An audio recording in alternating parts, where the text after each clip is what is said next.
It doesn't matter what the frickin' legal and ethics people say. We need to win this motherfucker. Hillary is aware of all the work that you guys do, I hope. The campaign is fully enemies. And then they tell Hillary what's going on. Well, I mean, Hillary knows through the chain of command. Yeah. I'm not suggesting we wait around. We need to start this shit right away. Okay. On every one of these fronts. Okay. What I call is conflict engagement. That's your version of reenfranchisement. Conflict engagement in the lines at Trump rallies. We're starting anarchy here. This is part one of our undercover investigation into the dark, backroom dealings of the Hillary Clinton presidential campaign. The culmination of a year-long investigation infiltrating the machine from the bottom all the way to the White House. There are concerns this election will be rigged. What you're about to see will make you uncomfortable and angry. It's graphic, uncensored, and disturbing. Our attorneys say there is strong evidence of criminality, and this is just part one. A lot of free union guys? They'll do whatever Oh yeah. you want. Yeah. They're rock and roll. So I'm basically Deputy Rapid Response Director for the DNC for all things Trump on the ground. Nobody's really supposed to know about me. You know what I'm saying? We have mentally ill people that we pay to do shit. Make no mistake. This guy named Cesar Vargas is his name. I got a priest to cry on camera once. You know, Brad and Bob and Lux and myself are all part of the old school method where it doesn't matter what the frickin' legal and ethics people say. We need to win this motherfucker. So Bob is really good friends with him, and talked to him this afternoon. And they are all in. If we can get 25 grand, they're all in. There is a narrative that supporters at Trump rallies are violent and dangerous, looking to beat up protesters who don't agree with them. But our undercover investigation into the Hillary Clinton Democratic Party machine reveals a very different story. If you're there and you're protesting and you do these actions, you will be attacked at Trump rallies. That's what we know. So that's part of the process That's the eliciting whole the reaction. The whole point of it is we know that Trump's people will freak the fuck out. His security team will freak out, and his supporters will lose their shit. This is Scott Fovel. He is the National Field Director for Americans United for Change. He used to work for People for the American Way, an organization funded by George Soros. He also has his own company called the Fovel Group. He is one of the dark operatives for the Clinton campaign. We are contracted directly with the DNC and the campaign, both. Yeah. I am contracted to him, but I answer to the head of special events for the DNC and the head of the special events and political for the campaign. The campaign pays DNC, DNC pays Democracy Partners pays the Fovel Group, the Fovel Group goes and executes the shit on the ground. Democracy Partners is a private political consulting company with deep ties to Hillary Clinton, Barack Obama's White House, and the Democratic National Committee. We are the primary mechanism as a team. Democracy Partners is the tip of the spear on this. Wherever Trump and Pence are going to be, we have events. Okay. And we have a whole team across the country that does that. Both consultants and people from the Democratic Party and the Democratic Party apparatus and people from the campaign, the Clinton campaign. My role with the campaign is to manage all that.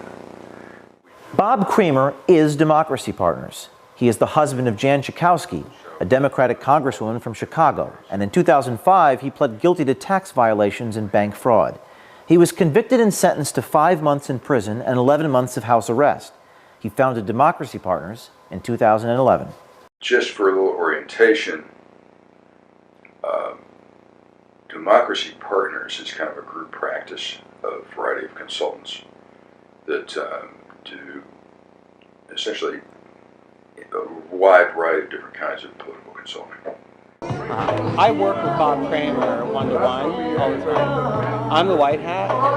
Democracy Partners is kind of the dark hat. Bob Kramer is diabolical, and I love him for it. Yeah. This investigation has revealed compelling evidence of a dark money conspiracy, a violation of federal campaign coordination laws between Hillary Clinton's campaign, Priorities USA, Hillary's super PAC, and the Democratic National Committee.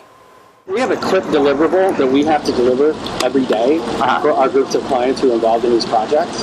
AUFC, A4C, which is Alliance for Change, Alliance for Retired Americans, which is part of AFL-CIO. They're one of our partners on the AUFC stuff, for Social Security. Depends on the issue. And then there's the DNC and the campaigns and priorities. Priorities is a big part of this too. The campaigns and DNC cannot coordinate with priorities, but I guarantee you that the people who run the super PACs all talk to each other, and we and a few other people are the hubs of that communication. Like, so you're kind of like intermediaries between the super PACs and the DNC. But the DNC, they can't talk to each other. Okay. But you guys are kind of like... We're consultants, so we're not the official entity. And so those conversations can be had between consultants who are working for different parts. Yeah. Okay. That's why there's Bob, who's the primary there, and I'm a sub to him, and I'm also primary to AUFC separately. That's why. So there's like a Morse code between the DNC and the super PACs. It's less of a Morse code than it is a text conversation that never ends. It's like that. It's kind of like an ongoing Pony Express. Okay, so I mean that's not as efficient as it could be, but that's because the law doesn't allow it to. The thing that we have to watch is making sure there's a double blind between the actual campaign and the actual DNC and what we're doing. There's a double blind there. So that they can plausibly deny that they knew anything about it. Scott Fovel is Kramer's attack dog. Fovel and his people train the agitators to go to Trump rallies, and nothing is left to chance. There's a script. Oh, there is a script. There's a script. Okay. There's a script of engagement. Sometimes the crazies bite, and sometimes the crazies don't bite. They're starting confrontations in the line, right? They're not starting confrontations to volunteers in the rally, because once they're inside the rally, they're under Secret Service's control. When they're outside the rally, they're more effective out. They're harder to get in. The media will cover it no matter where it happens. I assume it's always in the rally. Initiating the conflict by having leading conversations with people who are naturally psychotic. Right. Okay, I mean, honestly, it is not hard to get some of these assholes to pop off. Right. It's a matter of showing up to want to get into the rally in a Planned Parenthood t-shirt. Or, Trump is a Nazi, you can message to draw them out and draw them to punch you. Fovel boasts about the extent of his network of operatives. So here, you have a schedule of events.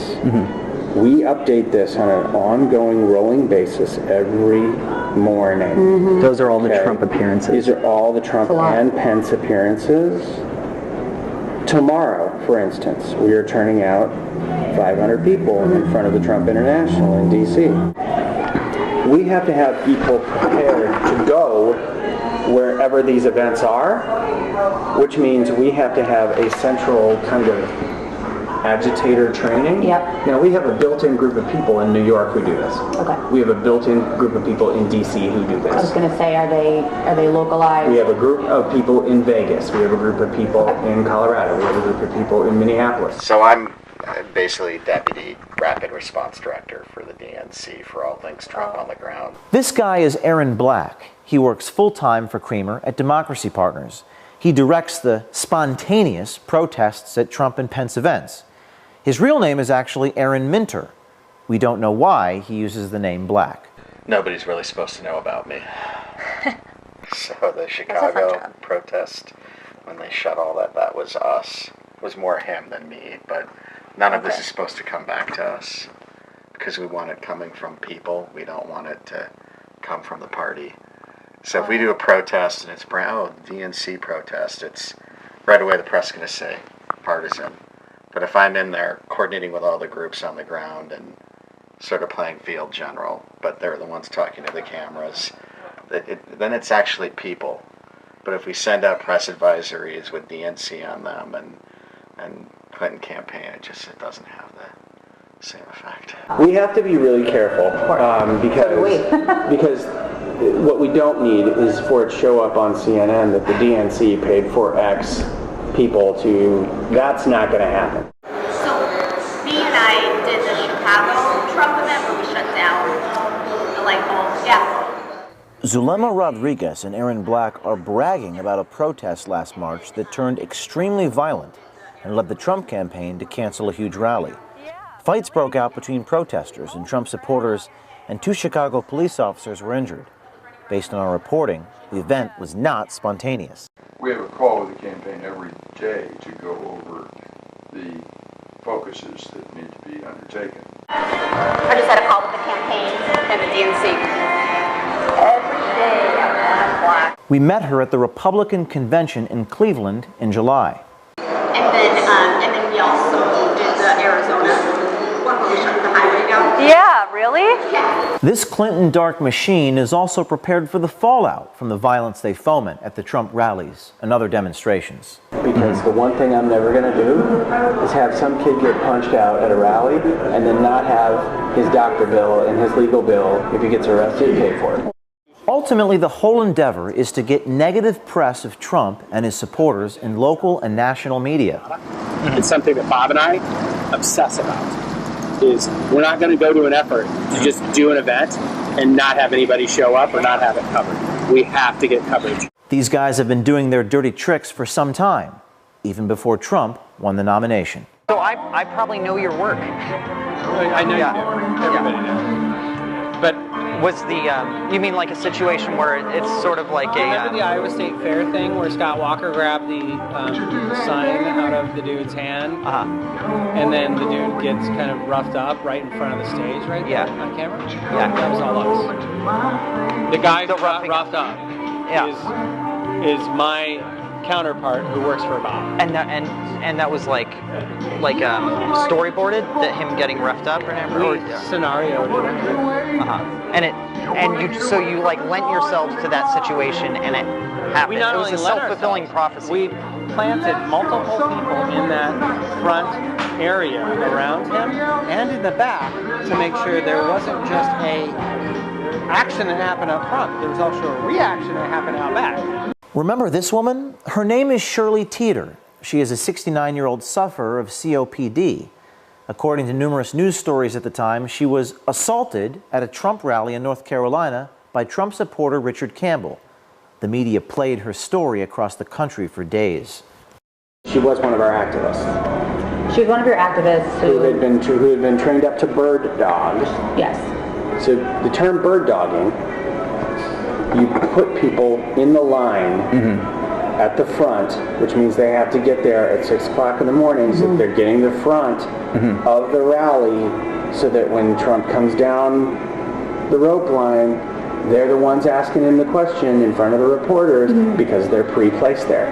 To funnel that kind of operation, you have to start back with people 2 weeks ahead of time and train them how to ask questions. Right. You have to train them to bird dog. No, I'm saying, we have mentally ill people that we pay to do shit. Make no mistake. Over the last 20 years, I've paid off a few homeless guys to do some crazy stuff, and I've also taken them for dinner, and I've also made sure they had a hotel and a shower, and I put them in a program. Like, I've done that, but the reality is, a lot of, especially in our union guys, a lot of pre-union guys, they'll do whatever you want. Yeah. They're rock and roll. When I need to get something done in Arkansas, the first guy I call is the head of the AFL-CIO down there, because he will say, what do you need? And I will say, I need a guy who will do this and this, and they find that guy. And that guy will be like, yeah, hell, let's do it. Bird dogging. Bird dogging. It's a word we had not heard until we got into this investigation. But when we checked the WikiLeaks Clinton emails, we found references to the term in emails to and from the campaign. This is a chain where Clinton campaign manager Robbie Mook suggests it might be a tactic to employ to shore up support with Hispanic voters. After our report, they may also need some help with the people in Iowa and Wisconsin. So I have to be really honest. Iowa is a difficult case because it's a 50-50 state, and honestly, half the state is racist as fuck. I came home last night and really I was upset because that's not the way I was raised, and that's not the Iowa that I grew up in. But you kind of have to accept that that's the way it is. Now, It's not who you are, but that's what the state is. right, Wisconsin is just as bad. Okay. I'm Hillary Clinton, and I approve this message. Corruption. As you can see, it's alive and well in our country, and you're paying for it. As we continue to release more videos, you must hold the mainstream media to account to further investigate what we've uncovered. America, our war is here. We must decide if we're going to save this country or lose it. To quote Abraham Lincoln, America will never be destroyed from the outside. If we falter or lose our freedoms, it will be because we destroyed ourselves.